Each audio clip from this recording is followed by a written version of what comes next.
और आज हम वही करेंगे, जलवायु परिवर्तन और संगठन वाला टॉपिक चल रहा है हमारा।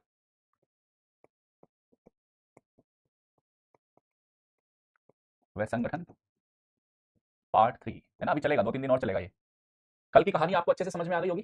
कल वाली कहानी, कल वाली कहानी कितने बच्चों को समझ में आ गई? कल की कहानी रियो अर्थ समिट कह लो, रियो अर्थ समिट कह लो, रियो कॉन्फ्रेंस कह लो, UN convention on environment and development कह लो। ठीक है, मैं कमेंट देखता हूँ, माही बच्चा क्यों नहीं देखता है ना। अभी मेरे सामने हमने क्या देखा था? रियो अर्थ समिट, इसी को अर्थ समिट के नाम से भी जान रहे थे। अलग अलग नाम है बच्चा इसके, इसी को ही रियो अर्थ कॉन्फ्रेंस के नाम से जानते हैं, या रियो कॉन्फ्रेंस कह लो, रियो कॉन्फ्रेंस के नाम से भी जानते हैं इसको। और इसी का एक और नाम था, मैंने आपको बताया था, UNCED, UNCD CED, United nation convention on environment and development, परि और विकास पर, पर्यावरण और विकास पर संयुक्त राष्ट्र कन्वेंशन है बच्चा। ये 1992 की कहानी है सारी की सारी। ठीक है, 1992। 1972 वाली को हमने क्या बोला था बच्चा? 1972 वाली क्या थी? UN conference on human environment. ये दोनों के नाम याद रखना, यूपीएससी बोलेगा, उल्टा लिख देगा कि 1992 वाली हमने जो यूएन की बैठक को हम संयुक्त राष्ट्र कॉन्फ्रेंस ऑन ह्यूमन एनवायरनमेंट बोलते, नहीं नहीं नहीं बोलते, 1972 वाली को बोलते हैं। ओके, स्टॉकहोम कॉन्फ्रेंस के नाम से भी जानी जाती है वो, कॉन्फ्रेंस के नाम से। चल ये बात ध्यान रखना बच्चा, मोटा मोटा करता है यूपीएससी, इतना छोटी सी उसमें ही। बैकग्राउंड बहुत अच्छे से नोट कर लिया, दैट्स ग्रेट। थोड़ा आगे चलते हैं अब हम। तो ये बैठक तो हो ही रही थी बच्चा, बैठक हो रही थी। चल, तो रियो समिट हुआ बच्चा, रियो अर्थ समिट, पृथ्वी शिखर सम्मेलन के नाम से भी जान रहे हैं हम इसको। 1992 क्या क्या परी, परी अपने रिश्तेदारों को लेके आई थी, याद है ना? परी अपने रिश्तेदारों को लेके आई थी, क्या क्या मुद्दे थे? पहला उसने बोला जलवायु परिवर्तन का मुद्दा है, जलवायु परिवर्तन, क्लाइमेट चेंज।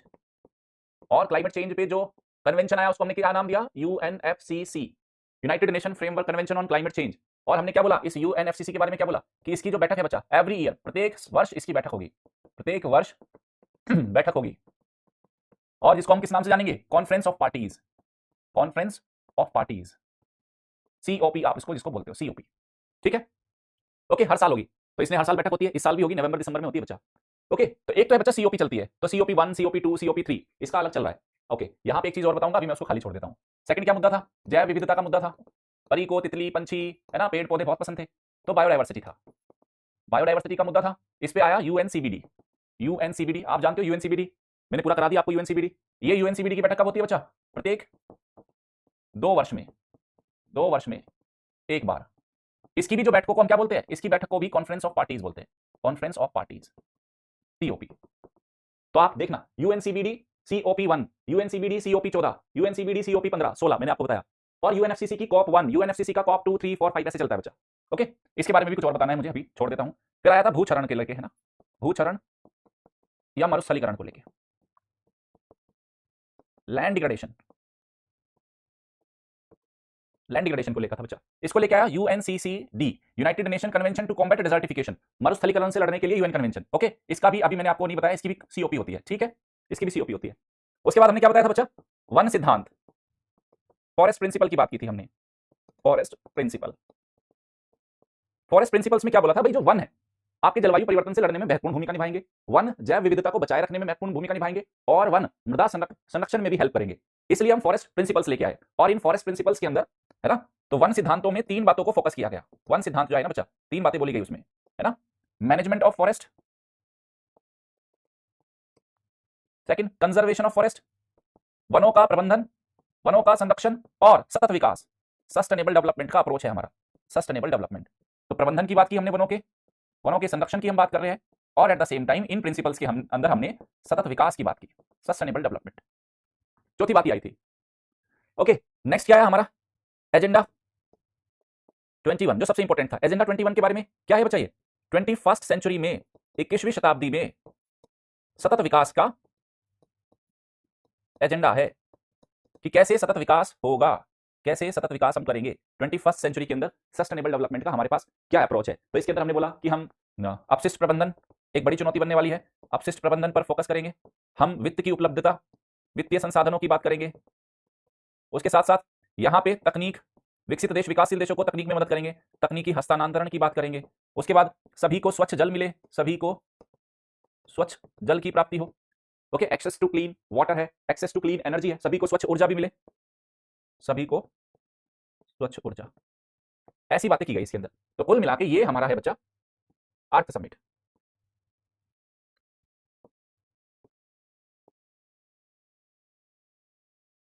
और भी इसमें बहुत सारी बातें हुई है, लेकिन मोटा मोटा मैंने आपको बता दिया, ओके, ये सब कुछ हुआ है इसमें।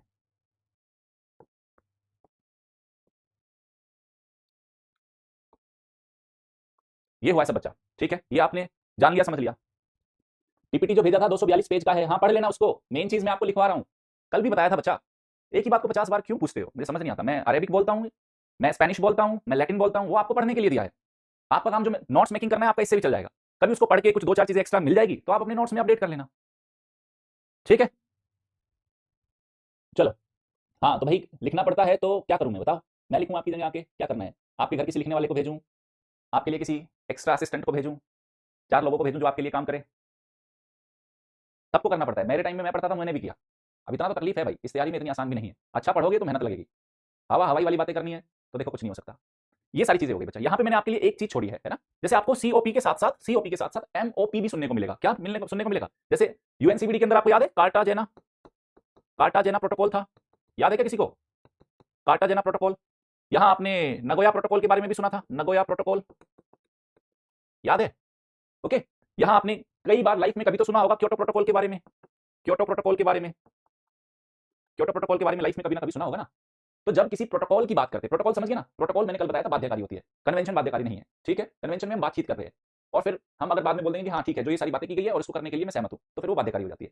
तो जब जितने भी प्रोटोकॉल है, चाहे जलवायु परिवर्तन वाले प्रोटोकॉल हो, चाहे जैव विविधता वाले प्रोटोकॉल हो, या भविष्य में कोई भी प्रोटोकॉल आएंगे, उन प्रोटोकॉल के साथ अक्सर आपको एक शब्द देखने को मिलता है, एमओपी। एमओपी, ठीक है। कार्टोजेना प्रोटोकॉल के साथ कभी कभी आपको सुनने को मिलेगा एमओपी, ठीक है। नगोया प्रोटोकॉल के साथ सुनने को मिलेगा आपको एमओपी। तो ये एमओपी क्या है? अब इस एमओपी को समझो पहले एक बार, व्हाट इज दिस एमओपी। जैसे मैंने बोला कार्टाजेना प्रोटोकॉल, MOP3 बोला, सपोज करो, what is this MOP3? MOP का मतलब है meeting of parties. Meeting of parties मतलब ये क्या कह रहा है, अगर आपने कोई कार्टाजेना प्रोटोकॉल किया, आपने नगोया प्रोटोकॉल किया था, तो उस प्रोटोकॉल पे हम कितना आगे बढ़े, उसको अच्छे से हमने क्रियान्वित किया, अच्छे से इंप्लीमेंटेशन किया या नहीं किया, उसमें क्या क्या चैलेंजेस आ रहे हैं, अगर हमें, और देशों को जो बाध्यताएं, देशों को जो टारगेट दिए गए थे, उन टारगेट को हमें रिव्यू करना है, तो उसके लिए हम क्या करते हैं? मीटिंग ऑफ पार्टीज का आयोजन करते हैं। तो क्या करते हैं बच्चा, ये देशों की प्रतिबद्धताओं का, कमिटमेंट का क्या होता है बच्चा इसमें? कमिटमेंट की समीक्षा होती है, रिव्यू होती है, रिव्यू, रिव्यू होती है। भाई सपोज करो आज आपने बोल दिया कि मुझे यूपीएससी की तैयारी करनी है, ठीक है, आपने अपने घर वालों को बोल दिया, घर वालों के साथ बैठ के, रिश्तेदारों के साथ बैठ के आपने आपने एक दिन बैठक बुलाई थी, कॉन्फ्रेंस ऑफ पार्टीज, कि मुझे यूपीएससी की तैयारी करनी है। आपने अपनी माताजी को बिठाया, बड़े भाई को बिठाया, मम्मी को बिठाया, सबके सामने घर में चर्चा हुई कि क्या करेगा मोन्टू को यूपीएससी का तैयारी करना है। तो जिस बैठक में चर्चाएं हुई वो तो क्या हो गया? सीओपी। अब मोन्टू उसके बाद बोला, घर वालों ने बोला चलो पीडब्ल्यू में एडमिशन दिला देते हैं इसको, पीडब्ल्यू ओनली आईएएस में आपको एडमिशन दिला दिया, आपकी क्लासेस शुरू हो गई, 1 महीना हो गया, 2 महीने हो गए, 3 महीने हो गए, अब घर वाले लेके बैठेंगे, हाँ मोन्टू बच्चा बता तेरी तैयारी कैसी चल रही है, कैसी चल रही है, कितने मॉक टेस्ट दिए अभी तक, मॉक टेस्ट कितने दिए, नोट्स मेकिंग सही चलती है या नहीं, तूने जो हमको बोला था, ला तेरा एक बार फोन दिखा, हम देखते हैं तू क्या क्या करता है इस फोन के साथ, तेरी गूगल हिस्ट्री को चेक करता हूं, अभी समझ में आ जाएगा तू पढ़ रहा है या क्या कर रहा है। तो अब जो आपने कमिटमेंट किया था, कमिटमेंट क्या किया था? आप एक एस्पायरेंट बनोगे, यूपीएससी की तैयारी करोगे, है ना। तो आपने एस्पायरेंट होने के नाते घर वालों को बड़े बड़े ख्वाब, बड़े बड़े सपने दिखाए।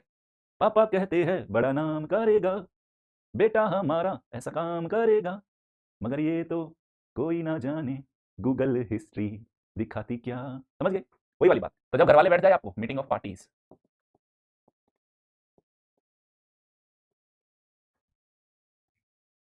ठीक है। हाँ अब आया मीटिंग ऑफ पार्टीज का मतलब समझ में?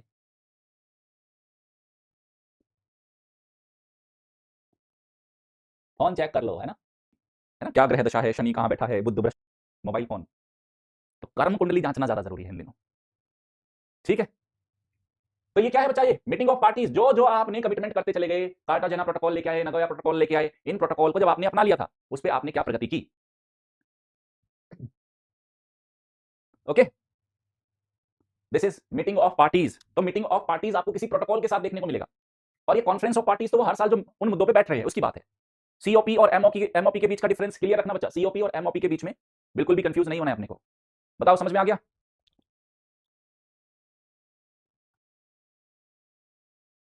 बताओ बच्चा, सीओपी जलवायु परिवर्तन को लेकर बहुत सारी चर्चाएं हुई, बायोडायवर्सिटी को लेकर बहुत सारी चर्चाएं हुई, लैंड डिग्रेडेशन को लेकर, फॉरेस्ट प्रिंसिपल्स को लेकर, एजेंडा 21 को लेकर, समुद्र के ऊपर भी बहुत सारी चर्चाएं हुई। तो फाइनली एक डॉक्यूमेंट तो तैयार हुआ होगा ना, इतनी सारी बातचीत के बाद बहुत लंबे चौड़ा डॉक्यूमेंट तैयार होगा। तो वो जो डॉक्यूमेंट तैयार हुआ है उसको, उस डॉक्यूमेंट को नाम दिया था हमने रियो डिक्लेरेशन, समझ गए।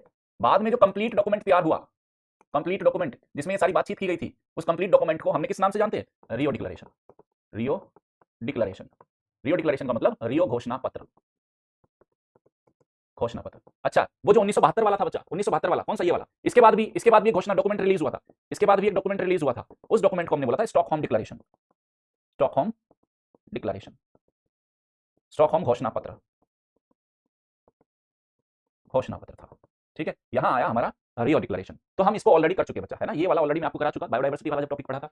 अच्छा, बायोडायवर्सिटी वाले टॉपिक में एक छोटा सा टॉपिक मिस हो गया, है ना, वो मैं आपको करा दूंगा आने वाले दिनों में। छोटा सा अल्फा बीटा गामा बायोडायवर्सिटी क्या होती है, बायोडायवर्सिटी को मेजर करने का मतलब क्राइटेरिया है अल्फा बीटा गामा, कल या परसों क्लास में करा दूंगा, अभी इस पे फोकस करते हैं। तो यहाँ अब ये पूरा जलवायु परिवर्तन की पूरी कहानी समझ लेते हैं। इस पे यूपीएससी हर साल कोई ना कोई क्वेश्चन है, ओके, इस पे भी कोई ना कोई क्वेश्चन आ जाता है। ये थोड़ा टेक्निकल ज्यादा है, ये उतना टेक्निकल नहीं था, ये ज्यादा टेक्निकल है बच्चा। टेक्निकल मतलब अलग अलग टर्मिनोलॉजी इस्तेमाल की, क्लाइमेट चेंज को टैकल करने का डिफरेंट डिफरेंट अप्रोच आया, तो वो सारा हम अब समझने की कोशिश करते हैं। तो अब हम शुरू करते हैं United nation framework convention on climate change. अब ये शुरू करते हैं हम। चलो इसको मैं डिलीट कर देता हूँ, पूरे को जो लिखा है ये तो कुछ ऐसे ही नहीं, कर्म कुंडली जन्म कुंडली की बात की है यहाँ तो मैंने सिर्फ। अब हम बात करते हैं UNFCCC, UNFCCC United nation framework convention on climate change, जलवायु परिवर्तन पर संयुक्त राष्ट्र फ्रेमवर्क कन्वेंशन। ठीक है, तो बातचीत की गई कि इसको बनाया जाए, है ना, 1992 में बैठे थे कि इस तरह का कोई कन्वेंशन आए, इस तरह का कोई फ्रेमवर्क बने। तो फाइनली ये अस्तित्व में आ गया था बच्चा, है ना, पहले बातचीत हुई, चर्चा हुई, तो 21 मार्च 1994 को ये अस्तित्व में आया, 1994, है ना, ये अस्तित्व में आ गया। 92 में केवल बातचीत हुई थी कि ऐसा कुछ करेंगे, ऐसा करना है, लेकिन ये अस्तित्व में आया 21 मार्च 1994 में। टाइम लगा इसको आने में, काफी सारी फॉर्मेलिटीज थी, काफी सारे डिस्कशंस और होने थे, वो तो उस दिन सिर्फ बैठ के हमने बात की थी कि ऐसा कुछ करना है, ओके। और अभी तक इसको 197 कंट्रीज ने इसको पुष्टि कर दी है। अभी तक क्या हुआ बच्चा? ओवरऑल 197 देशों के द्वारा पुष्टि हो चुकी है। अब यहां एक चीज समझ लो, थोड़ा सा टेक्निकल, थोड़ा पॉलिटी वाला एस्पेक्ट समझा देता हूं, समझो। सपोज करो अब इस यूएनएफसीसी का मीटिंग चलेगा, ठीक है, अब भारत से कोई ना कोई गया होगा इसमें पार्टिसिपेट करने के लिए, रियो के अंदर गया होगा ना कोई ना कोई। अब वहां जाके सपोज करो हमारे देश के प्रधानमंत्री महोदय गए वहां पे, और यूएनएफसीसी की बैठक में जाके बड़े बड़े वादे करके आ जाए, है ना, हम एक्स करेंगे, हम वाई करेंगे, हम जेड करेंगे। तो क्या हमारे प्रधानमंत्री जी को एक तरफा ये अधिकार है कि वहां जाके जो बोल आए वो 100% होगा? नहीं। वहां उन्होंने क्या बोला? उन्होंने सिर्फ बोला हाँ मैं समर्थन करता हूं आपकी बात का। उसके बाद पीएम महोदय इंडिया वापस आएंगे, इंडिया में आने के बाद हमारे देश में बनाई गई है बच्चा संसद, संसद में वो अपनी बातों को बोलेंगे कि भैया मैं वहां गया था और ये बातें वहां पे हुई। और अगर संसद ने उस चीज को क्या कर दिया बच्चा, संसद ने उस चीज को अप्रूव कर दिया, भारत की संसद अगर उसको अप्रूव कर देगी तभी वो लागू होगा भारत पे। किसी मंत्री के वहां जाके कहने से, किसी प्रधानमंत्री, देश का राष्ट्रपति चला जाए, कोई भी चला जाए, फाइनली जब तक आके संसद उस बात पे क्या अपनी सहमति प्रदान नहीं करेगी तब तक वो देश पे लागू नहीं होगा। आ रही बात समझ में? तो वहां जाके हम क्या बोल के हाँ मैं समर्थन करता हूं, तो जैसा वो बोल के आते हैं वैसा हो भी जाता है। क्यों? मेजोरिटी वाली सरकार होती है। अगर मोदी जी वहां पे कुछ बोल के आए तो पार्लियामेंट में पास करा ही लेंगे, लेकिन पार्लियामेंट से जब तक अप्रूव नहीं होगा, आपकी संसद उसका अनुमोदन नहीं करेगी, यस नहीं बोलेगी, तब तक भारत पे लागू नहीं होगा। इस चीज को हमेशा याद रखना। तो कितनी ही मीटिंग्स में चले जाए, कहीं कुछ भी बोला है, फाइनली डिसीजन मेकिंग संसद के अंदर आके होगी। याद रहेगा आपको ये? हाँ, तो इसने कहा 197 देशों के द्वारा पुष्टि हो चुकी, उनकी संसद ने, उनकी सरकारों ने बोल दिया हाँ भाई ठीक है, ओके। चल चलते हैं। तो इसकी बैठक होना शुरू हो गई। सबसे पहले इसकी यूएनएफसीसी कॉप 1 हुआ बच्चा, कॉप 1, कॉन्फ्रेंस ऑफ पार्टीज 1। कब हुआ? 1995। कहां पे हुआ था ये? बर्लिन।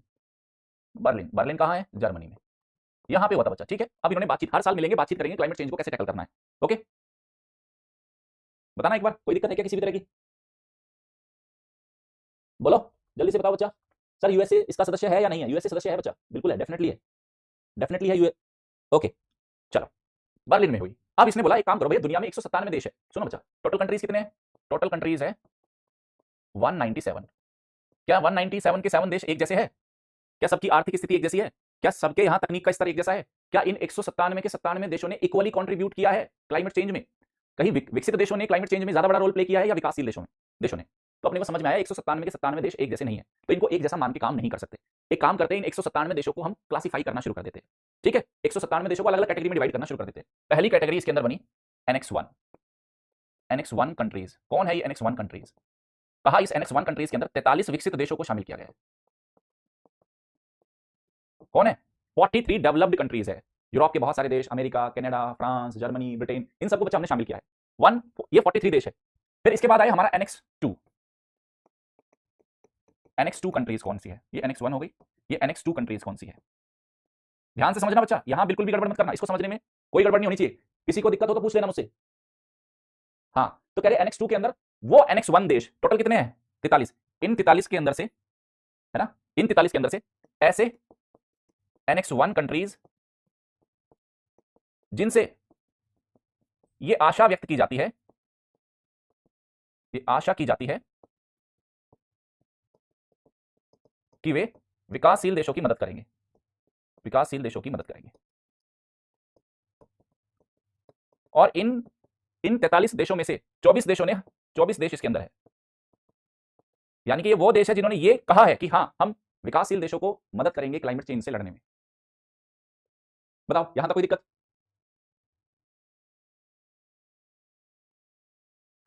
बोलिए जल्दी से बताओ बच्चा, जल्दी से बताओ, ये मुझे यहां कोई दिक्कत है क्या किसी को? फिर कहता है, फिर आता है NX-B, आपने नाम सुना होगा NX-B, NX-B countries. NX-B countries क्या कंट्रीज है? इन्हीं NX-1 जो कंट्रीज है ना, जो NX-1 कंट्रीज है, इसी में से NX-B कंट्रीज का मतलब NX-1 के वो देश जिन्होंने, है ना, प्रतिबद्धता व्यक्त की है कि वो क्लाइमेट चेंज से लड़ने के दिए गए टारगेट्स को प्राप्त करेंगे। अब वो टारगेट्स उनको कहां से दिए गए? ये जो टारगेट्स इनको मिले थे, बाद में एक क्योटो प्रोटोकॉल आती है, क्योटो प्रोटोकॉल आएगी, वो टारगेट देगी, क्योटो प्रोटोकॉल आके इनको टारगेट देगी बच्चा कि आपको क्या करना है। NX-B, यही NX-1 के वो देश जिन्होंने ये कह दिया कि हाँ आप हमें टारगेट दो, हम क्लाइमेट चेंज को लड़ने में हेल्प करेंगे, आप हमें टारगेट दोगे कि इतना कम एमिशन करना है, हम आपको करके देंगे। तो NX-B कंट्रीज वो है। NX-2 कंट्रीज कौन सी है? इन्हीं NX-1 कंट्रीज के अंदर की वो देश, 24 ऐसे देश, इन 43 में से 24 ऐसे देश जिन्होंने ये बोला कि हम डेवलपिंग नेशंस को हेल्प करेंगे क्लाइमेट चेंज से लड़ने में। NX-B इन 43 में से वो देश जिन्होंने ये बोला है कि आप हमें टारगेट दो क्लाइमेट चेंज से लड़ने के लिए, हमें क्या करना है, और हम आपको वो टारगेट कंप्लीट करके देंगे। बोलो यहां तक कोई समझ में दिक्कत किसी को? फिर आया तीसरी category, next category, non NX-1, non NX-1।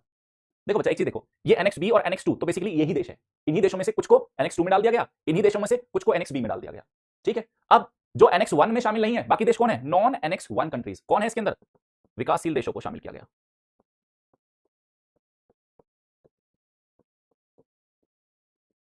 शामिल किया गया। दूसरी इंपॉर्टेंट बात, इन विकासशील देशों में से, है ना, विकासशील देशों में से जिनकी आर्थिक स्थिति बहुत खराब है, आर्थिक सामाजिक स्थिति बहुत खराब है, बहुत खराब है, उन्हें LDC बोला गया, least developed countries, LDCs, least developed countries. बोलो ये बात समझ में आई या नहीं? बताओ। और कितने हैं ये लीस्ट डेवलप्ड कंट्रीज कितने हैं बच्चा? ये ओवरऑल 49 कंट्रीज है, 49 कंट्रीज है। ये आपको समझ में आना चाहिए, क्योंकि अब मैं आगे बार बार पता है क्या बोलूंगा, अब मैं बार बार बोलूंगा नॉन NX-1 कंट्री है, ये NX-B कंट्रीज है, ये NX-2 कंट्रीज है, ये NX-1 कंट्रीज है। क्लियर है? टेक्निकल क्लासिफिकेशन ऐसे किया गया, 197 देशों को ऐसे बांटा गया है बच्चा, 197 देश ऐसे कैटेगरीज में डिवाइड किए गए हैं। बताओ।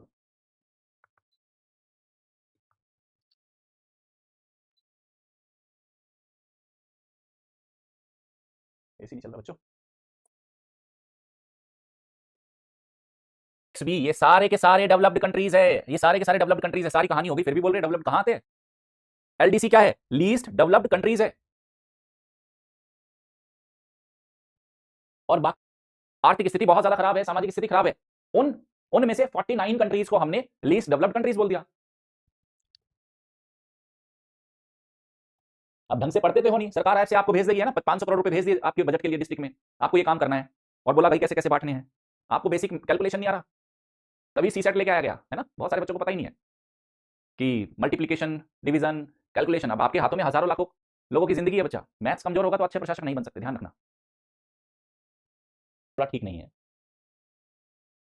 37 कंट्रीज है, इसमें 37 देश है, इन 43 में से 37 देश है NX-B के अंदर। भारत कहां आएगा? भारत नॉन NX-1 कंट्री है, भारत नॉन NX-1 कंट्रीज है। और बाद में पता क्या बोला, आपके मन में आना चाहिए, सर भारत हमेशा विकासशील थोड़ी ना रहेगा, और अगर हम 50 साल बाद भारत बहुत ज्यादा अमीर हो गया, भारत भी विकसित देश हो गया, तो क्या हम तब भी नॉन NX-1 में रहेंगे? तब प्रोविजन किया गया है कि जिन देशों को, है ना, जिन भी देशों को, सपोज करो नॉन NX-1, इन देशों में से जिस भी देश को लगता है, जिस भी देश को लगता है कि मेरी आर्थिक स्थिति बहुत बेहतर हो गई, मेरी आर्थिक स्थिति बेहतर हो गई और अब मेरे ऊपर गरीब मुल्क का ठप्पा मत मारो, बेहतर है वो इससे बाहर निकलकर एनेक्स 1 में जा सकता है, एनेक्स 1 में जा सकता है। जाओ भाई, किसको लग रहा है, इंडिया को लगा यार अभी मैं अमीर हो गया हूं, मेरे यहाँ बहुत ज्यादा डेवलपमेंट हो गया, तो भाई यहां से निकल के यहाँ के आना, आ जाना, तुम्हारी मर्जी है, लेकिन वो देश खुद बोलेगा कि मुझे यहां से निकाल के वहां डालो।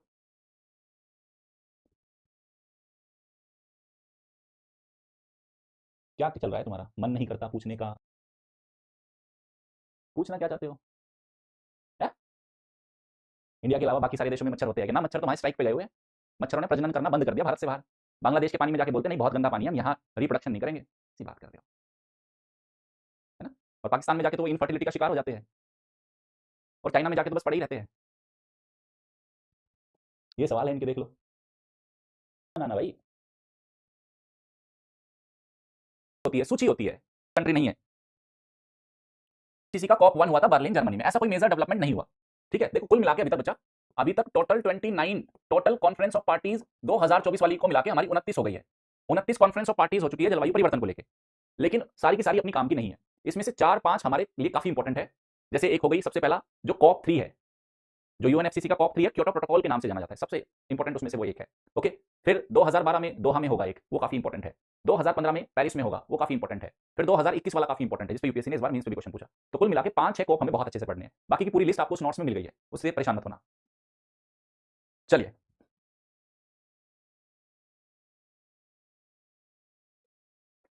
ओके बच्चा, तो सबसे पहले अब हम बात करेंगे कॉप यूएनएफसीसी का, यूएनएफसीसी कॉप 3। कॉप 3 है बच्चा, किस नाम से है ये? क्योटो प्रोटोकॉल के नाम से। जापान का शहर है क्योटो, वहां पे उसके नाम पे है क्योटो प्रोटोकॉल, हिंदी में आप इसको क्योटो प्रोटोकॉल ऐसे भी लिख सकते हो। प्रोटोकॉल समझ गए, प्रोटोकॉल आने का मतलब बाध्यकारी इसमें प्रोविजंस मिलेंगे, क्योटो प्रोटोकॉल। अब क्योटो प्रोटोकॉल को मैं केपी के नाम से बोलूंगा, केपी याद रखना बच्चा, केपी नाम लूंगा मैं क्योटो प्रोटोकॉल का, केपी। ठीक है, तो ये 11 दिसंबर 1997, 11 दिसंबर 1997 कॉप 3, क्योंकि पहली कॉप कब हुई थी? 1995 में कॉप 1 हुई थी बच्चा, कॉप 1। 1996 में कॉप 2 हुई होगी, कॉप 2। फिर 1997 में हमारी कॉप 3 पे आ गए हम। हर साल बैठक होनी है ना, मैंने आपको बताया था। तो तीसरे साल वाली, पहले वाली बर्लिन में हुई थी, ओके, और ये तीसरे वाली कहां हुई है? जापान के शहर क्योटो के अंदर हुई है। अब ये क्योटो प्रोटोकॉल के अंदर बोलते हैं आ जाओ भाई, है ना, सारे एनेक्स पार्टीज आ जाओ, एनेक्स 1 आ जाओ, annex 2, annex B, non annex 1 और लीस्ट डेवलप्ड कंट्रीज, सबको लेके बातचीत करना शुरू कर दी। अब ये क्योटो प्रोटोकॉल क्या कहती है बच्चा? ये आई तो 11 दिसंबर 1997 को थी, लेकिन जब ये लागू हुई है ना, इसके अंदर जो बातचीत कही गई है ना, वो हुई है 16 फरवरी 2005। ठीक है, यहां ये अस्तित्व में आई, अस्तित्व में आई। समझ गए भाई? इतना टाइम क्यों लगा 1997 में से 2005? 8 साल क्यों लग गए? क्योंकि क्योंकि क्योंकि काफी काफी क्या है बच्चा, ये टेक्निकल टाइप की थी, है ना, इसके अंदर बहुत सारे टेक्निकल प्रोविजंस थे, काफी सारे टेक्निकल प्रोविजंस थे, काफी कॉम्प्लेक्स थी ये अपने, इसके अंदर जो प्रोविजंस थे, इसके अंदर जो बातें कही गई थी, तो काफी कॉम्प्लेक्स थी, जटिलताओं से युक्त थी ये, देशों को उस पर तैयार करना, देशों को सहमति पे लेके आना, तो इसकी वजह से 8 साल लग गए थे इसको आने में। कब आई बच्चा बैठक? तो कॉप कब हुई थी? 1997 में, लेकिन जो क्योटो प्रोटोकॉल, इस पे सहमति कब बनी? 16 फरवरी साल 2005। इसके अंदर एक काम किया गया, क्योटो प्रोटोकॉल के अंदर क्या बोला गया कि क्योटो प्रोटोकॉल में, है ना, विकसित देशों के, विकसित और इंडस्ट्रियलाइज्ड औद्योगिकृत देशों पर उत्सर्जन में कमी करने की बाध्यताएं, बाध्यताएं, है ना, या प्रतिबद्धताएं आप जिसको बोल सकते हो, प्रतिबद्धताएं, कमिटमेंट्स लगाए गए, लगाए गए। किसकी याद रखना बच्चा? किस पे? विकसित और औद्योगिकृत देशों पे, विकासशील देशों के ऊपर यहां ऐसा कोई बाध्यकारी टारगेट नहीं दिया गया था, याद रखना। क्योटो प्रोटोकॉल में क्या बोला कि आगे सब बैठे बैठक करे, 197 के 97 देश है, सपोज करो यूएनएफसीसी के 197 देश है, और उन 197 देशों में से 190 देशों ने बोला हाँ क्योटो प्रोटोकॉल में जो बात की जा रही है मैं उसको मानने के लिए तैयार हूं। उन 190 देशों में से भी जो विकसित और औद्योगिकृत देश थे, उनके ऊपर ही हमने कुछ जिम्मेदारियां थोपी है कि आपको आने वाले 5 साल में, आपको आने वाले 10 साल में ये काम करके देना है। ये बात समझ में आई या नहीं?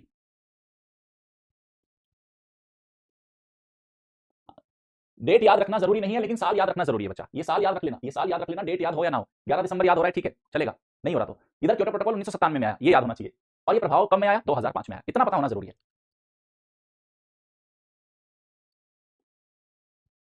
बताइए, बोलो बोलो।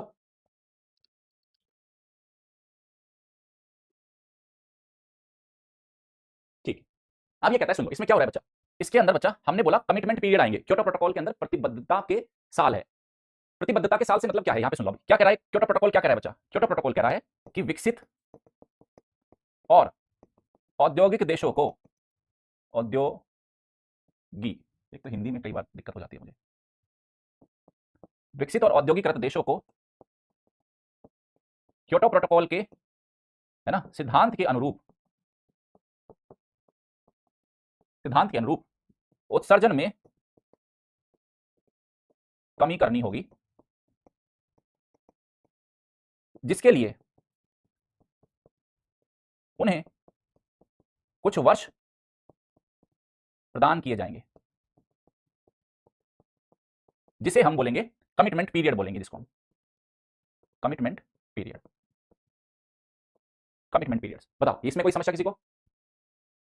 बताओ बच्चा, किसी भी तरह की किसको कोई भी दिक्कत है कमिटमेंट पीरियड्स को लेके? बताओ बताओ।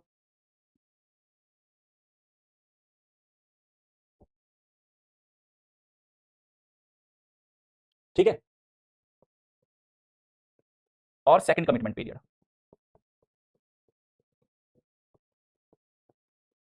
फर्स्ट कमिटमेंट पीरियड उन्होंने बोला 2008 से 12 और सेकंड कमिटमेंट पीरियड 2013 से 2020। बात आ रही है समझ में?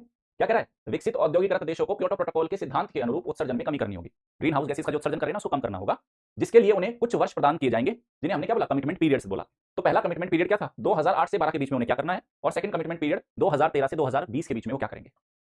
सर जी अगर कमिटमेंट कंप्लीट ना हो उसका भी बच्चा हिसाब किताब इन्होंने किया हुआ है, डोंट वरी, सारा हिसाब किताब उन्होंने किया हुआ है। हाँ लिख लो, मैंने टाइम दे दिया बच्चा, लिखने का टाइम क्यों नहीं दूंगा मैं आप लोगों को, लिखो आप आराम से लिखो, कोई दिक्कत नहीं है, लिखो जल्दी से। इसका काम करना है। अब इन्होंने बोला जो पहले समझ लेते किन ग्रीन हाउस गैसेस को शामिल किया गया है। केपी के अंतर्गत शामिल जीएचजी। भाई दुनिया भर में बहुत सारी ग्रीन हाउस गैसेस है। क्योटो प्रोटोकॉल किन ग्रीन हाउस गैसेस की बात करी? पहली बात करती है कार्बन डाइऑक्साइड की, दूसरी है मीथेन की, तीसरी है नाइट्रस ऑक्साइड की, चौथी है हाइड्रोफ्लोरोकार्बन, पांचवी क्या है? परफ्लोरोकार्बन, और छठी क्या है? Sulphur hexafluoride.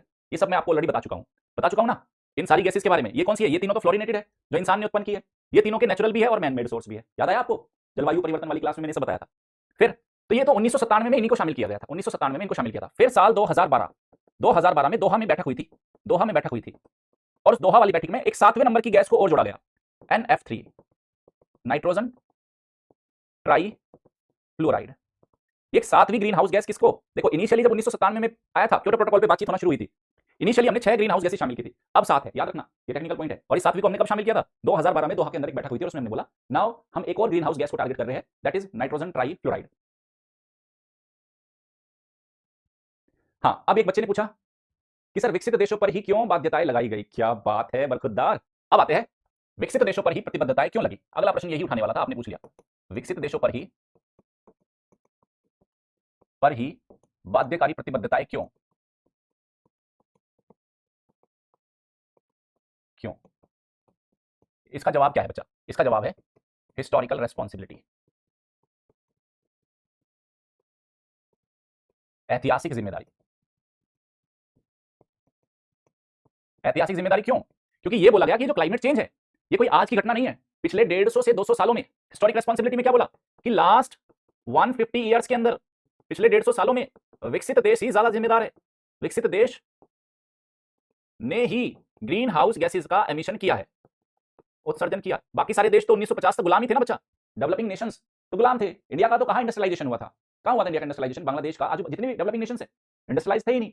और औद्योगिक क्रांति हो चुकी थी इंग्लैंड के अंदर, heavy heavy industries western countries ने लगाई, अमेरिका ने लगाई, कनाडा ने लगाई। तो बोला गया कि ये जिम्मेदारी आपकी ज्यादा है। हाँ, डेवलपिंग नेशंस आपको आपके काम को करने में मदद करेंगे, तो उसके लिए हमने क्या बोला? Historical responsibilities. लेकिन विकासशील देश क्यों आए साथ में? विकासशील देशों का आने का कारण क्या था? मैंने बताया था कि प्रॉब्लम आज किसी एक देश की नहीं है, पूरे दुनिया की ये प्रॉब्लम है। तो इसमें क्योटो प्रोटोकॉल में उन्होंने एक फॉर्मूला दिया, एक सिद्धांत दिया। क्योटो प्रोटोकॉल के अंदर उन्होंने एक सिद्धांत दिया है ना, विकसित देशों पर बाध्यकारी प्रतिबद्धताएं। उन्होंने बोला CBDRRC। What is this CBDRRC? Common but differentiated responsibilities. CBDR, सी का मतलब क्या है? कॉमन, बी का मतलब बट, डी का मतलब डिफरेंशिएटेड, आर का मतलब रेस्पॉन्सिबिलिटी। फिर ये RC क्या है? Respective capabilities. हिंदी में बोलेंगे साझा लेकिन विभेदीकृत जिम्मेदारी, है ना, और RC रेस्पेक्टिव कैपेबिलिटी। समझो इसको क्या कहा? क्योटो प्रोटोकॉल कहती है, एक फॉर्मूला है, मेरा एक सिद्धांत है। सिद्धांत क्या है कि हम सीबीडीआर के सिद्धांत पे काम करेंगे। सीबीडीआर का सिद्धांत क्या कहता है कि ये समस्या जो है कॉमन है, सारी दुनिया की समस्या है आज ये क्लाइमेट चेंज। ये 1972 में भी सिद्ध हो चुका था और 1992 के अर्थ समिट में भी प्रूव हो चुका था। आज जलवायु परिवर्तन किसी एक देश की समस्या नहीं है, पूरी दुनिया की समस्या है। तो ये कॉमन है, बट डिफरेंशिएटेड रेस्पॉन्सिबिलिटी, डिफरेंशिएटेड मतलब सबकी जिम्मेदारी बराबर हम नहीं तय कर सकते। विकासशील देशों ने तो अभी विकास करना ही 1950 के बाद शुरू किया है। औद्योगिकृत देश तो 17वीं 18वीं शताब्दी से ही ग्रीन हाउस गैसेस का एमिशन करते आ रहे हैं, हैवी इंडस्ट्रीज उन्होंने लगाया। तो साझा है, लेकिन क्या है, जिम्मेदारी सबकी बराबर नहीं है। ये रायता सब, इस रायते को फैलाने में सबने इक्वल कंट्रीब्यूट नहीं किया। विकसित देशों का फैलाया हुआ रायता ज्यादा है, विकासशील देशों का कम है। और उसके बाद फिर क्या कहा, रेस्पेक्टिव कैपेबिलिटीज। जब आप एक दूसरे देश के ऊपर कोई ना कोई टारगेट दोगे, आप उनकी क्षमताओं का ध्यान रखोगे। आज विकसित देशों की क्षमता और विकासशील देशों की क्षमता बराबर है क्या? इंडिया की तो कितनी पॉपुलेशन गरीबी रेखा के नीचे, अमेरिका में कहां गरीब? America developed country, India developing nation. क्या बांग्लादेश को और चाइना को बराबर रख दोगे? बोलो, क्या रशिया को और भारत को इक्वल रख के चलोगे? तो हम क्या रखेंगे, रेस्पेक्टिव कैपेबिलिटीज। सबकी कितनी क्षमता है उस पर ध्यान देंगे। जब भी टारगेट दिया जाएगा, पता चला आपका 5 किलो वजन उठाने की क्षमता है, आपके ऊपर 50 किलो डाल दिया, मर जाओगे, घुटने फेल, हाथ फेल, मर गया वो देश। Respective capabilities. तो ये सिद्धांत है क्योटो प्रोटोकॉल का। तो विकसित देश क्योटो प्रोटोकॉल का जो प्रिंसिपल है CBDRRC, उसके अकॉर्डिंग काम करेंगे। अब बताओ, बताइए, देशों को, विकासशील देशों की क्षमता निर्माण पर कार्य करना है। क्षमता निर्माण, कैपेसिटी बिल्डिंग, कैपेसिटी बिल्डिंग के लिए कार्य करना है, कार्य करना है। कैपेसिटी बिल्डिंग कैसे होगी? अब बताओ, विकासशील देशों को क्या चाहिए इस समस्या से लड़ने के लिए? विकासशील देशों को पैसा चाहिए, वित्त चाहिए, तो जरूरत पड़ने पे फाइनेंस अवेलेबल कराएंगे। दूसरा, तकनीक चाहिए, और जहां जरूरत होगी टेक्नोलॉजी भी देनी चाहिए। दिमाग में पिक्चर समझ आ रही है बच्चा? बिल्कुल, ये बहुत ही ज्यादा टेक्निकल है, लेकिन इस पे मुझे नहीं लगता मैं कभी मेरे किसी भी बच्चे को जो अच्छे से सीरियस होकर पढ़ रहा है, मेरा पढ़ाया गया कोई भी बच्चा कभी भी इन चीजों में जाके जिंदगी में फंसेगा नहीं। क्रिस्टल क्लियर है यहाँ बच्चा, एक एक बिल्कुल पानी की तरह साफ कर दूंगा मैं आपके लिए सारी कंसेप्ट। आपको एक एक चीजें फील होने लगेगी, अच्छा ये ऐसे हुआ, अच्छा फिर ये हुआ, अच्छा फिर ये हो रहा है, अच्छा फिर ये हो रहा है। आपके पास पूरा जर्नी है, आपको कभी रटने की जरूरत नहीं है इसको। समझ गए? ठीक है। फिर अब एक चीज और समझ लो, इन्होंने कंसेप्ट ऑफ बेस ईयर आया है ना, concept of base year, concept of base year, आधार वर्ष। कई बार आप सुनते होंगे ना, आधार वर्ष की अवधारणा। आधार वर्ष की अवधारणा क्या है? आपने सुना होगा बच्चा, आधार वर्ष की अवधारणा में क्या होता है? कई बार आपने देखा होगा, विकसित देशों के लिए आधार वर्ष, विकसित देशों के लिए आधार वर्ष अलग होता है, और विकासशील देशों के लिए आधार वर्ष अलग होता है।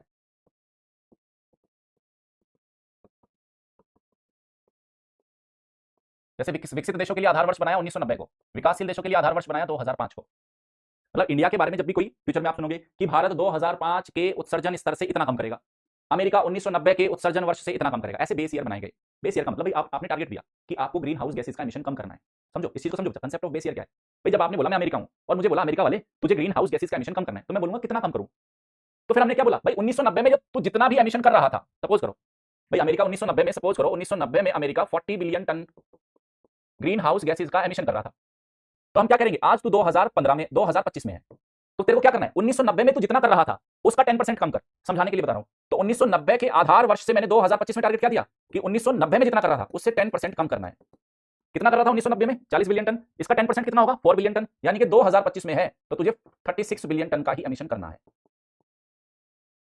तो आधार वर्ष निर्धारित किए गए, और विकसित देशों के लिए थोड़ा पुराना आधार वर्ष है, विकासशील देशों के लिए नया आधार वर्ष है। क्यों? विकसित देश तो पहले से ही बहुत विकास कर चुके हैं भाई, 1990 में ही ऑलरेडी वो एडवांस्ड और डेवलप्ड नेशंस थे। भारत को सपोज करो, ये तो यूएसए के लिए ये है, इंडिया के लिए ये है। अब इंडिया को भी अगर आप 1990 के स्तर पे ले जाओ, तो 1990 में तो हमारे यहाँ कुछ भी नहीं था, सड़कें नहीं थी, इंफ्रास्ट्रक्चर भी नहीं था। और अगर आप 1990 का आधार वर्ष बना के भारत के ऊपर जिम्मेदारी थोप दोगे, तो भारत तो कभी आगे बढ़ ही नहीं पाएगा। तो डेवलपिंग नेशंस को मार्जिन दिया गया कि भाई आप भी विकास कर लो एक बार, है ना, आपको भी जरूरत है। तो अलग अलग आधार वर्ष तय किए गए। बताओ ये बात समझ में आई?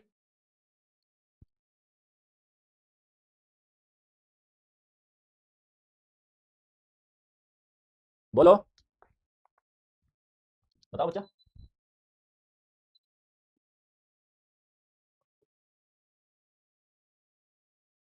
Concept of base year,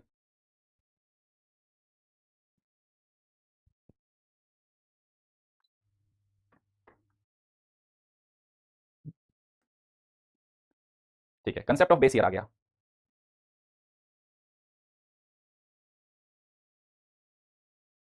concept of base year, उसके बाद समझो बच्चा, उसने बोला यूएनएफसीसी, एफसीसी की जितनी भी कॉप होगी, जितनी भी कॉप का आयोजन होगा, आयोजन होगा, वह अनुकूलन जिसको आप इंग्लिश में बोलते हो एडेप्टेशन, एडेप्टेशन और शमन। कई बार यूपीएससी इसको प्रशमन भी लिख के देगा, लेकिन हम इंग्लिश में याद रखेंगे मिटिगेशन। दोनों पक्षों पर आयोजित होगी, दोनों पक्षों या दोनों पहलुओं। इसको और समझ लो, थोड़ा सा टेक्निकल है। ये बोला गया कि जितनी भी आप कोप की बात करोगे, कॉन्फ्रेंस ऑफ पार्टीज है ना, हर साल जलवायु परिवर्तन से लड़ना है आपको, उस मुद्दे पे बातचीत कर रहे हो, कह रहे हर साल की बातचीत में जितने भी मुद्दे होंगे, या तो इस मुद्दे पे बातचीत जरूर होगी और साथ के साथ इस वाले मुद्दे पे भी बातचीत जरूर होगी, अनुकूलन और प्रशमन। तो ये अनुकूलन और प्रशमन के मुद्दे क्या है समझ रहे भाई? अगर 2025 में अभी कोप का आयोजन होगा, तो 2025 के जो कोप का आयोजन होगा, सिद्धांत वही है, common but differentiated responsibility respective capabilities. लेकिन बातचीत के दौरान हमारे दो, एक बड़ा मुद्दा क्या रहेगा एडेप्टेशन, और दूसरा बड़ा मुद्दा क्या रहेगा मिटिगेशन। अब इन दोनों को समझते हैं, what is adaptation and mitigation.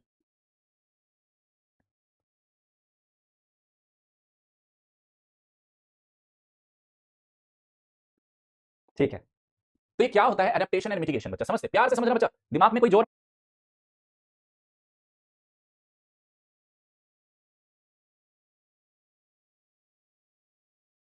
मत रखना। मेरे पास बहुत सारे एग्जांपल है आपको समझाने के, बिल्कुल भी मत घबराना। टेक्निकल है लेकिन आम भाषा में समझा दूंगा।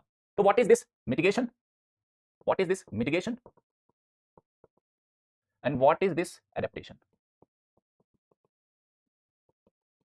ये अनुकूलन और ये प्रशमन क्या है, या न्यूनीकरण भी बोल देते हैं बच्चा, न्यूनीकरण लिख लेना है ना, न्यूनीकरण, प्रशमन, ये बहुत नाम है। हिंदी में यूपीएससी अलग अलग लिखेगा, अंग्रेजी में एक ही लिखेगा। दिस इज अनुकूलन।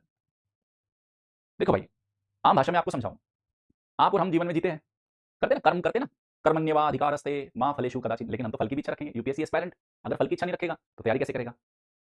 तो कर्मण्यवा अधिकारस्ते मां फलेषु कदाचित, तो हमने बहुत सारे कर्म किए और कांड भी किए हैं, कर्म और कांड दोनों किए हैं। तो कर्म कांडों के तहत क्या हुआ, हमने पिछले 150-200 सालों में बहुत कुछ कर दिया बच्चा। कितना सारा ग्रीन हाउस गैसेस का एमिशन किया, कितना सारा कोयला जलाया, कितनी इंडस्ट्रीज लगाई, कितने वाहन बनाए, डीजल पेट्रोल, कितना एमिशन किया हमने, समझ रहे हो, पिछले 150-200 सालों में बहुत किया।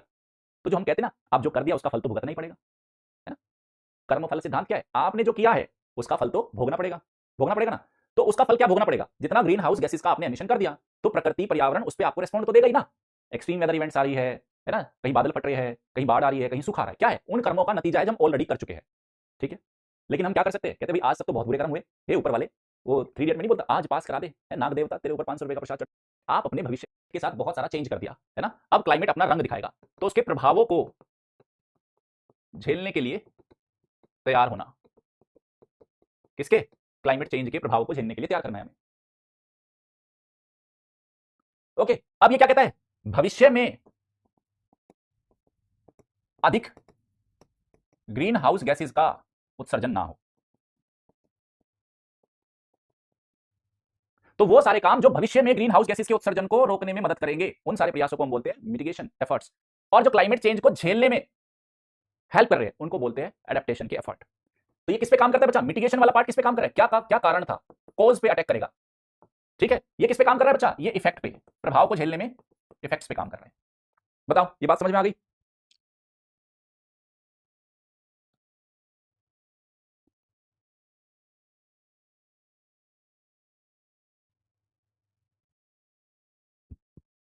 तो एक बेहतर तकनीक, पहले हम स्वच्छ ईंधन नहीं था हमारे पास, ईवी व्हीकल्स नहीं थे, सीएनजी नहीं था, सोलर एनर्जी नहीं थी, विंड एनर्जी नहीं थी, तो हम स्वच्छ ऊर्जा तकनीक पे जा सकते हैं, जा सकते हैं नहीं, लगेगा नहीं। उसके बाद बताओ, पहले उतनी अच्छी ऊर्जा दक्षता नहीं थी, मैंने बताया था ना, पहले रोशनी के लिए 100 वाट का 200 वाट का बल्ब इस्तेमाल कर रहे थे और रोशनी कम आती थी। आज 20 वाट की एलईडी इस्तेमाल कर रहे हो, तो 200 वाट का बल्ब जितना एनर्जी कंजप्शन कर रहा था, उससे 9 गुना कम एनर्जी कंजप्शन कौन करता है, एक 20 वाट का एलईडी, और उससे ज्यादा रोशनी देता है। तो ऊर्जा दक्षता को बढ़ाना, ये कर सकते हैं हम, आदि प्रयास है ना, एटसेट्रा, ऐसे प्रयास करेंगे।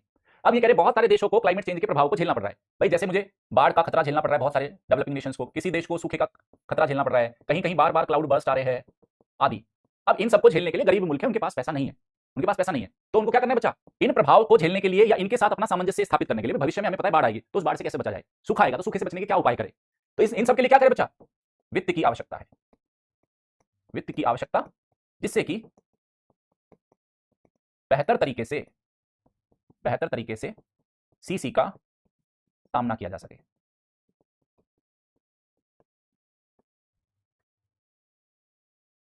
ठीक है, अब इधर क्या है बच्चा, इधर तकनीक इंपॉर्टेंट रोल प्ले कर रही है, और इधर क्या है, इधर पैसा, पैसा, पैसा। तो इस कार्य के लिए जो पैसा है उसके लिए हम बोलते हैं अनुकूलन कोष। आगे हम बात करेंगे अनुकूलन कोष, एडेप्टेशन फंड। ठीक है, यहां पे जो पैसा लगेगा दैट इज मिटिगेशन फंड। और उम्मीद की जा रही है कि विकसित देश, क्या उम्मीद की जा रही है कि विकसित देश, उम्मीद क्या है कि विकसित देश क्या करेंगे, विकासशील देशों को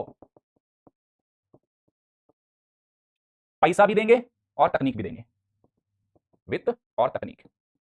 ऐसी क्या है, उम्मीद है, ऐसी उम्मीद चाहते हैं, ऐसी हमारी आशा है। लेकिन ट्रंप क्या बोलता है? तभी तो ट्रंप बाहर निकलने की कोशिश करता है। बायोडाइवर्सिटी वाले यूएनसीबीडी से ट्रंप बाहर क्यों, मतलब यूएसए बाहर क्यों निकलना चाहता है? क्योंकि ऐसी संधियों में जाने का मतलब क्या है?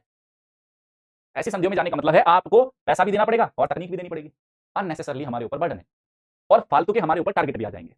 दैट्स वाई बार बार निकलने का धमकी देते हैं, क्योंकि इनके ऊपर फाइनेंशियल प्रेशर आता है। अभी कहते हैं वो टेक्नोलॉजी हमने इतनी मेहनत से डेवलप की है, तुम गरीब मुल्कों को कैसे दे दे? फिर गरीब मुल्क कहते हैं कि भैया तुमने अभी तक हमें बस ये वाला पैसा दिया है, इसके लिए तो तुम कुछ दे ही नहीं रहे, इसके लिए भी तो कुछ पैसा वैसा दो। विकसित देश क्या कहते हैं, जो मिल रहा है उसी में काम चला लो, ज्यादा दिमाग मत लगाओ। अडॉप्टेशन फंड में से ही आप जितना आपको पैसा मिल रहा है आप उससे काम चलाओ, अलग से हम आपको इन सारी चीजों के लिए पैसा नहीं देंगे। बोलो, बात आई क्या समझ में?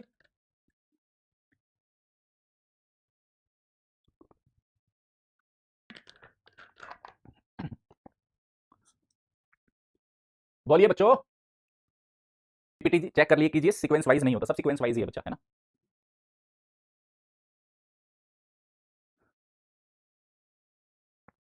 यहां तक किसी को कोई समस्या? आगे, अब आगे चलते हैं। आ रही है बातें समझ में? देखो अब मैं वापस से दिखाता हूं हम क्या क्या करते आ रहे हैं, ताकि आप भूल ना जाओ कहां, है ना। दिमाग में मिक्सअप नहीं होना चाहिए आप लोगों के। हमने शुरुआत कैसे की थी बच्चा? अर्थ समिट की बात कर रहे थे, climate change, biodiversity, land degradation, forest principal, agenda 21। ये वाला हम ऑलरेडी कर चुके, ठीक है। अब हम बात कर रहे हैं इसकी, यूएनएफसीसी, ठीक है। हर साल बैठक होगी, कॉन्फ्रेंस ऑफ पार्टीज बोलते थे। तो पहली बैठक इसकी जर्मनी में हुई थी और इसके अंदर 197 देशों को हमने कुछ कैटेगरी में डिवाइड कर दिया। एनेक्स 1, इस एनेक्स 1 के अंदर ही अगर मैं कहूं टेक्निकली, अगर मैं डिफाइन करूं, इस एनेक्स 1 के अंदर ही ये एनेक्स 2 भी है और इसी के अंदर से निकले हैं एनेक्स बी। अगर आपको याद रखना हो तो ऐसे भी कर सकते हो। इस एनेक्स 1 के अंदर ही वो देश जिन्होंने ये बोला हम डेवलपिंग नेशंस की हेल्प करेंगे, एनेक्स 2, और इन्हीं एनेक्स 1 के अंदर के वो देश जिन्होंने ये बोला है कि हम क्योटो प्रोटोकॉल के अंदर जो हमारे ऊपर जिम्मेदारी दी जाएगी हम उन प्रतिबद्धताओं को पूरा करेंगे, और जो बाकी रह गए उनको हमने क्या बोला, नॉन एनेक्स 1 कंट्रीज, ठीक है। तो विकासशील देश है, इसमें से भी 49 देश वो थे जिनकी हालत बहुत ज्यादा खराब थी, सामाजिक आर्थिक स्थिति, तो हमने उसको डाल दिया किसके अंदर, हमने उसको किसके अंदर डाल दिया, लीस्ट डेवलप्ड कंट्रीज के अंदर डाल दिया। आगे चलते हैं, फिर यूएनएफसीसी का सबसे इंपॉर्टेंट कॉप 3 की बात कर रहे हैं, क्योटो प्रोटोकॉल की बात कर रहे हैं। तो ये औद्योगिक देशों पे कुछ प्रतिबद्धताएं लेके आता है और बोला कि आपको कुछ कमिटमेंट पीरियड दिए जाएंगे, उसमें आपको ग्रीन हाउस गैसेस का एमिशन कम करना है। पहला कमिटमेंट पीरियड है 2008 से 12, ठीक है, उसमें कुछ टारगेट्स दिए गए थे। सेकंड कमिटमेंट पीरियड आएगा उनके लिए 2013 से 2020 का पीरियड आएगा, ठीक है। चलो, फिर इन्होंने बोला भाई मेरे कुछ सिद्धांत हैं, उन सिद्धांतों का आधार पे काम करोगे। बच्चों ने पूछा विकसित देशों के लिए प्रतिबद्धताएं क्यों? क्योंकि भाई उनको माना गया ये रायता फैलाया गया आपका ज्यादा है, हमने तो आज आजाद हुए, अब हम डेवलप या विकसित होने के प्रयास कर रहे हैं, अपना अवसंरचना विकसित कर रहे हैं, इंडस्ट्रीज लगा रहे हैं। हमारे लिए तो गरीबी भी आज बहुत बड़ा मुद्दा है, कुपोषण बहुत बड़ा मुद्दा है। ऑलरेडी अगर आप बोलोगे डेवलपमेंट नहीं करोगे तो हम अपनी गरीबी से, कुपोषण से देश को अच्छी शिक्षा, देश को अच्छा स्वास्थ्य कैसे दे पाएंगे, वो वाली बातें हैं। फिर फॉर्मूला आया, सिद्धांत आया क्योटो प्रोटोकॉल के अंदर, सीबीडीआर, ये मैंने आपको बहुत अच्छे से समझा दिया। और सारा मामला किस पे बचा, फाइनेंस और तकनीक पे चलेगा। फिर बोला गया इसके अंदर जितनी भी वार्ताएं होंगी, अच्छा फिर बेस ईयर वाला कंसेप्ट बता दिया मैंने, बेस ईयर वाला। फिर हमने देखा था स्कॉप की जितनी भी वार्ताएं होंगी दो महत्वपूर्ण पहलुओं पर होगी, एक अडप्टेशन पे और एक मिटिगेशन पे। अडप्टेशन के अंदर क्या है, जो हो चुका उससे आपको एडजस्ट करना है, प्रभावों को झेलना है। मिटिगेशन, भविष्य में ग्रीन हाउस गैसेस का एमिशन कम कैसे हो। इधर टेक्नोलॉजी लगता है ज्यादा, टेक्नोलॉजी और पैसा दोनों ही है, इधर पैसे का ज्यादा रिक्वायरमेंट है। तो डेवलप्ड नेशंस, डेवलपिंग नेशंस के लिए अनुकूलन कोष पे तो सहमत है, लेकिन जैसे ही डेवलपिंग नेशंस कहते हैं इस टेक्नोलॉजी के लिए भी हमें पैसा दो, तो डेवलप्ड नेशंस के अंदर तिलंगे लग जाते हैं, बोलते नहीं नहीं नहीं भैया जो आपको दिया जा रहा है उसी से काम चलाओ। ये वाली बात अभी तक हुई है।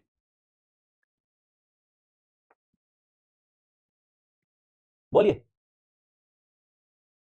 बच्चा, क्योटो प्रोटोकॉल के अंदर उत्सर्जन को कम करने की रणनीति क्या अपनाई गई, उत्सर्जन को कम करने की रणनीति,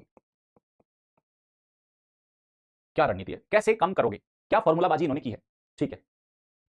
तो पहला इनकी फॉर्मूलाबाजी है जिसको हम बोलते हैं ईआरसी। पहला, तीन रणनीति इन्होंने अपनाई। पहली ERC, emission reduction commitments. ERC, उत्सर्जन कटौती प्रतिबद्धताएं, उत्सर्जन कटौती प्रतिबद्धताएं। पहला क्या है समझाऊंगा, ठीक है समझाऊंगा।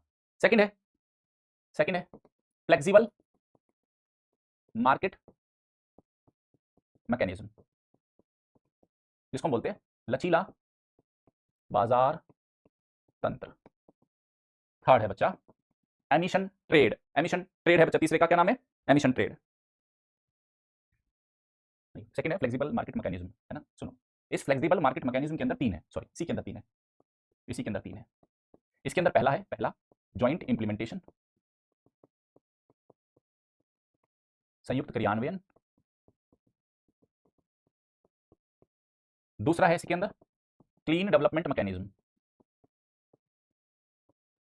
स्वच्छ विकास तंत्र।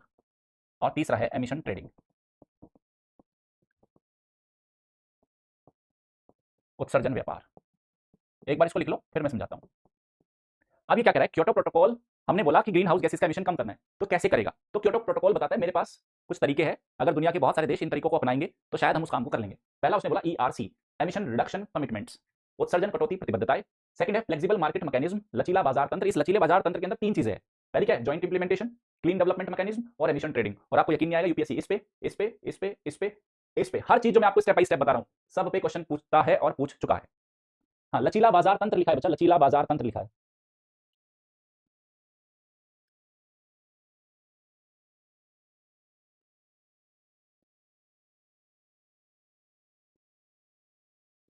जल्दी से करो बच्चों। कैसे तैयार करें ज्योग्राफी और एनवायरनमेंट को? एनवायरनमेंट तो तब तक reduction commitments, what is this emission reduction commitments?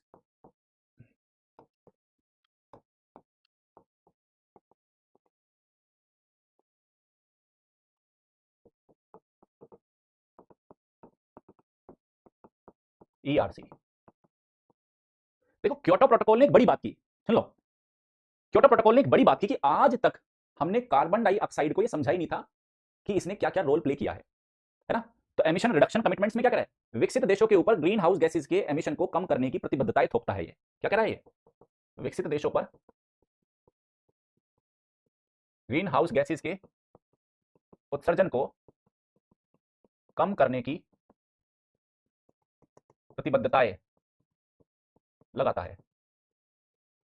आई बात समझ में आपको? ये बोलो बच्चों, क्या ये बात समझ में आ रही है आप लोगों को?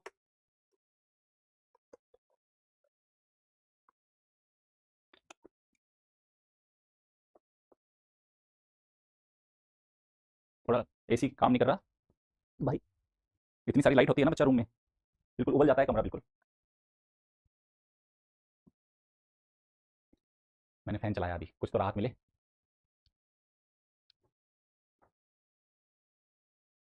काफी हीट होती है बच्चा, हमारा जो स्टूडियो रूम होता है एसी के बिना आप उसमें पढ़ा नहीं सकते। 10-12 लाइट लगी रहती है बहुत बड़ी बड़ी सर के ऊपर, तो मैं कहा ठीक होती है। किसी को विकसित देशों पर ग्रीन हाउस गैसेस के उत्सर्जन को कम करने की प्रतिबद्धताएं लगाता है। इसने क्या कहा, काफी अच्छी बात बोली। क्योटो प्रोटोकॉल कहता है कि कार्बन डाइऑक्साइड को अनप्राइज्ड अनप्राइज्ड एक्सटर्नैलिटी एक्सटर्नैलिटी कहा। व्हाट इज दिस, ये टेक्निकल शब्द क्या है, अनप्राइज्ड एक्सटर्नैलिटी। आपने इकोनॉमी के अंदर पक्का पढ़ा होगा बच्चा, एक्सटर्नैलिटी एक्सटर्नैलिटी बाह्यता बोलते हैं, बाह्यता। मैं इसको आम शब्दों में समझाऊंगा आपको। एक्सटर्नैलिटी दो प्रकार की होती है, एक होती है पॉजिटिव एक्सटर्नैलिटी और एक होती है नेगेटिव एक्सटर्नैलिटी। देखो हर चीज के फायदे और नुकसान होते हैं। जैसे मैंने आपको भी क्या बताया भाई, ये रूम है जिसके अंदर मैंने, देखो कितना अच्छा एग्जांपल निकल के आ गया। मेरा स्टूडियो है, बहुत सारी लाइट लगी हुई है, पैनल लगा हुआ है, और कितनी अच्छी आपको सुविधा मिल गई। क्या सुविधा मिल गई? ये आपको सुविधा मिल गई कि आप घर बैठे पढ़ सकते हो टेक्नोलॉजी के जरिए, पॉजिटिव फर्क आया ना। लेकिन आप एक चीज, इसका सेकंड पार्ट क्या है? तो इसका पॉजिटिव इंपैक्ट क्या है, आप घर बैठे पढ़ाई कर रहे हो। इसका नेगेटिव इंपैक्ट क्या है, अब मुझे मेरे क्लासरूम में से अगर इस स्टूडियो में से क्लास लेनी है तो इतनी सारी लाइट के लिए एनर्जी कंजप्शन होगा, इतना बड़ा बोर्ड है इसको चलाने के लिए एनर्जी कंजप्शन होगा, मुझे रूम के अंदर कम से कम 2 टन का एसी लगाना पड़ेगा, और मेरी लाइट ना चली जाए कभी, ऑनलाइन क्लास बंद ना हो जाए, तो मुझे पावर बैकअप के लिए इन्वर्टर भी लगाना होगा। तो उस चीज के लिए कितना एमिशन हो रहा है, समझ गए ना, कितना ज्यादा मैं एनर्जी कंजप्शन कर रहा हूं आपको इस क्लास को देने के लिए। तो इससे जो आपको बेनिफिट्स मिल रहे हैं, ये जो बेनिफिट्स मिल रहे हैं ये पॉजिटिव है, और इसका जो नुकसान हो रहा है दैट इज नेगेटिव। तो इसने बोला ये अनप्राइज्ड एक्सटर्नलिटी थी, मतलब कार्बन डाइऑक्साइड इतना नुकसान कर रही है और इसके जो नेगेटिव इंपैक्ट है वो हम आज तक देख ही नहीं पाए, और इसका हमने जितना चाहा उतना एमिशन होने दिया। अब समय आ गया है कि इसको अनप्राइज्ड ना रखा जाए। अब जो भी कार्बन का एमिशन करेगा उसको एमिशन का भुगतान करना पड़ेगा। अब उसको क्या करना पड़ेगा बच्चा, भुगतान पे करेगा, भुगतान करेगा। फर्दर जो भी देश ग्रीन हाउस गैसेज का एक सीमा से ज्यादा उत्सर्जन करेगा उसके लिए उसको पैसा पे करना पड़ेगा। This is unpriced externality. आज तक हमने इस पर कोई कीमत लगाई नहीं थी, जबकि इससे कितना नुकसान हो रहा था भाई आप खुद सोचो। एक और एग्जांपल देता हूं, आपने अपने घर के अंदर एक बड़ा खूबसूरत गुलाब का पौधा लगाया है ना, पूरी क्यारी डेवलप कर ली, ठीक है, और बाजू वाले ने क्या किया, बाजू वाला आपका जो पड़ोसी है अपने घर का सारा कचरा घर के बाहर रख देता है सुबह सुबह, और इतना कचरा पैदा होता है उसके घर से, पता नहीं क्या क्या सड़ता रहता है। तो जब आप उसके घर के, सुन, बाजू वालों के घर के सामने से जाओगे, जाते जाते जाते बोलेंगे बड़ा दुर्गंध आ रहा है, पता नहीं भाई साहब, सुबह 6 बजे उठते ही लोगों का घूमने का टाइम होता है, सारा कचरा सड़क पर रख देते हैं। What is this, negative externality. आपका कचरा लोगों को परेशान कर रहा है, उसकी दुर्गंध। अब जब लेकिन आपके घर के बाजू से कोई गुजरता है सुबह सुबह, तो गुलाब का फूल है, बड़ा महकता है, वो गहरी खुशबू लेता है, कह रहे भाई कुछ भी खाओ। शर्मा जी ने बेहतरीन गुलाब की जो क्यारियां लगाई हुई है ना, नजदीक से गुजरते हैं तो आनंद आ जाता है। That is positive externality. आई बात समझ में?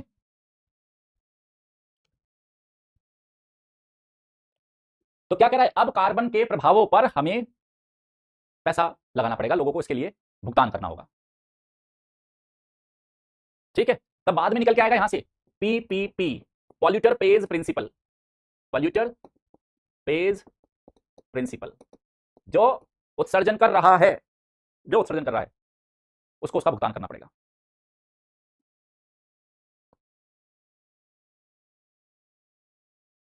प्रदूषक भुगतान सिद्धांत। ठीक है, तो ये एमिशन रिडक्शन कमिटमेंट्स क्या कहता है कि पहले इनको उत्सर्जन को कम करना होगा और जो एक तय सीमा से ज्यादा उत्सर्जन करेगा उसको भुगतान करना पड़ेगा। This is ERC. फिर सेकंड क्या है, flexible market mechanism. What is this? लचीला बाजार तंत्र क्या है? व्हाट इज दिस लचीला बाजार तंत्र? फ्लेक्सिबल मार्केट मैकेनिज्म, ये फ्लेक्सिबल मार्केट मैकेनिज्म जिसको एफएमएम, लचीला बाजार तंत्र है, ये लचीला बाजार तंत्र है बच्चा, दिस इज लचीला बाजार तंत्र। लचीला बाजार तंत्र क्या कहता है? कहता है ये उत्सर्जन परमिट के, है ना, हर देश को, देखो ऐसा तो है नहीं ग्रीन हाउस गैसेस का एमिशन हो रहा है बच्चा, अमेरिका करो, इंडिया करो, यूरोप करो, कहीं से भी हो रहा है बच्चा। अब ऐसा तो है नहीं कि हम अपनी सारी इंडस्ट्रीज को आज बंद कर देंगे, इंपॉसिबल है। अरबों खरबों रुपए का निवेश लगा हुआ है इंडस्ट्रीज के अंदर, वो इंडस्ट्रीज आज अचानक से बंद नहीं की जा सकती। आप अमेरिका को अचानक से टारगेट दो, सुनो, आप अमेरिका को, आपने बोला क्योटो प्रोटोकॉल के अंदर आपको कमिटमेंट टारगेट के अंदर आपको एमिशन को कम करने का टारगेट दिया गया, तो टारगेट ऐसा नहीं होगा कि अमेरिका की 500 इंडस्ट्री आपने बंद करा दी, नहीं करा सकते। हमें क्या होगा, धीरे धीरे कम करना होगा, 5% कम करो, 7% कम करो, जितना आप पहले करते थे। इंडस्ट्रीज शट डाउन नहीं हो सकती और सरकारें ऐसा कर भी नहीं सकती। ये जितने भी बिजनेसमैन है सरकार की जान खा जाएंगे, कैसा राष्ट्रपति आया, कैसा प्रधानमंत्री आया, इंडस्ट्री बंद करा दी, तो नहीं चलेगा। तो इसमें क्या कहा, एमिशन परमिट का राइट है, यहां पे उत्सर्जन का अधिकार मिला हुआ है देशों को। ठीक है, तथा कटौती के टारगेट भी मिले हैं, कटौती के लक्ष्य भी दिए गए हैं। भाई अमेरिका को बोलेंगे तुम्हें इतना billion ton green house gas का एमिशन कम करना है, या फ्रांस वाले तुम्हें इतना करना है, लेकिन आपने एक राइट भी दिया कि आप उतना एमिशन कर सकते हो। तो क्या है यहां पे, एमिशन का परमिट मिला हुआ है। एमिशन परमिट का मतलब समझो, परमिट क्या बोला कि भाई आप 10 बिलियन टन, फॉर एग्जांपल बता रहा हूं मैं, फॉर एग्जांपल 10 बिलियन टन का उत्सर्जन कर सकते हो, उत्सर्जन कर सकते हो। ये क्या है, फॉर एग्जांपल बताया, उदाहरण के रूप में मैंने आपको समझाया है, उदाहरण के रूप में है ना, एग्जांपल के लिए बताया। हर देश को कुछ ना कुछ ग्रीन हाउस गैसेस का एमिशन करने का राइट है, लेकिन एट द सेम टाइम उसको कटौती भी करनी है। दूसरा क्या है, कटौती भी करनी है, कटौती भी करनी है। तो कटौती करने के उसको दो तरीके बताए, समझना, दो तरीके क्या बताए कटौती करने के, दो तरीके, घरेलू स्तर पे करो और देश से बाहर। देश से बाहर, भाई अमेरिका तो ये है, भाई अगर हम बात कर रहे हैं अमेरिका की, दिस इज यूएसए, ये अपने देश से बाहर कैसे एमिशन को कम कर सकता है? कह रहा नहीं, यहां पे देखो कर सकता है, कर सकता है, इसका तरीका है, ऐसा संभव है कि अफ्रीका वाला भी तो अपने यहां भविष्य का विकास करेगा। अफ्रीका वाला कोई देश है, अफ्रीका के अंदर बहुत सारे देश है, एशिया के अंदर बहुत सारे देश है, इंडिया को मान लो, इंडिया भी तो विकास कर ही रहा है ना, कर रहा है ना। और इंडिया, अगर इंडिया के पास पैसा नहीं होगा, इंडिया के पास टेक्नोलॉजी नहीं होगी, तो क्या करेगा, इंडिया भी बहुत ज्यादा मात्रा में ग्रीन हाउस गैसेस का एमिशन करेगा। लेकिन अगर रशिया वाला इधर अफ्रीका में आके, रशिया वाला इधर एशिया में आके उन देशों को क्लीन टेक्नोलॉजी दे दे, अंबानी को आके बोले, ट्रंप, अंबानी साहब, अडानी साहब, लो ये टेक्नोलॉजी लो, और आप जितना भी विकास कर रहे हो, आप जितना इंडस्ट्रियल एक्टिविटी कर रहे हो, आपका ग्रीन हाउस गैसेस का एमिशन कम होगा। और सपोज करो, अगर अगर इंडिया, समझ लो बच्चा, इसको समझो, अगर इंडिया 10 बिलियन टन का एमिशन करता, 10 बिलियन टन का एमिशन करता, ठीक है, ये यूएसए ने आके उसको टेक्नोलॉजी दी, और उसने कितना किया, इंडिया ने 7 बिलियन टन का एमिशन किया, कितना बचा, 3 बिलियन टन। तो अमेरिका वाला ये बोल सकता है, अमेरिका वाला ये बोल सकता है कि देखो मैंने इंडिया को 3 billion ton green house gas का एमिशन कम करने में हेल्प की है। देश से बाहर कैसे, दूसरे देशों को हेल्प करके, उन देशों में बहुत सारी परियोजनाएं चल रही होगी, वहां मदद करके। तो सर ऐसा भी तो हो सकता है अमेरिका अपना सारा टारगेट बाहर से कर ले, पूरा नहीं, टारगेट दिया गया है, बड़ा हिस्सा, बड़ा हिस्सा अपने देश से ही करोगे, बड़ा हिस्सा अपने देश से करोगे, कुछ हिस्सा आप बाहर करोगे, कुछ हिस्सा। भाई अमेरिका को टारगेट कितना था, सपोज करो 5 बिलियन टन करने का टारगेट दिया गया था, तो अमेरिका ऐसा नहीं होगा कि सारा बाहर कर दे और अपने देश से खूब ग्रीन हाउस गैसेस का एमिशन करता रहे। कहा आपको अपने देश में भी कमी करनी है, हाँ विदेश में चाहो तो आप वहां पे भी जाके कम कर सकते हो। बोलो यहां तक की कहानी समझ में आई? कटौती करनी है घरेलू स्तर पर और देश से बाहर कर सकते हो। बताओ मुझे यहां तक की कहानी।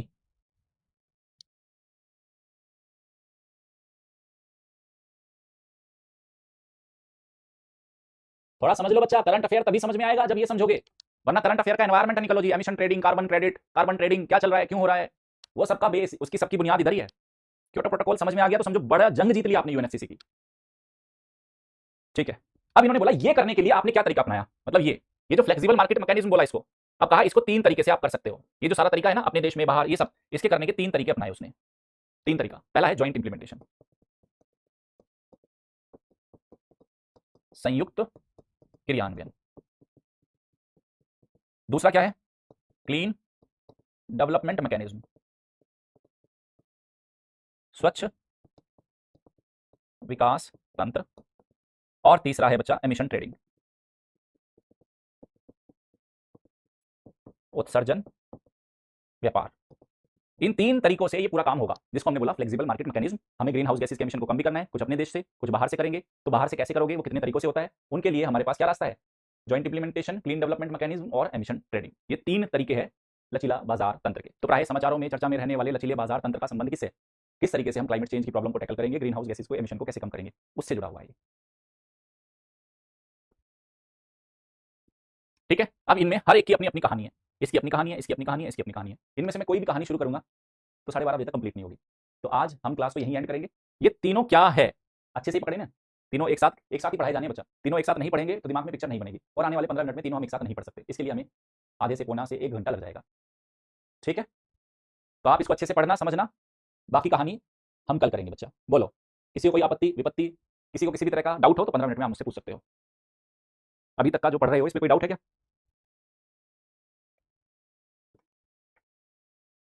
सर जी एक शायरी बोल दीजिए जाते जाते। कल सुनाई थी, किसको सुनाई थी? आप थे या दूसरे वाले थे वो? नहीं, वो इवनिंग में सुनाई थी मैंने।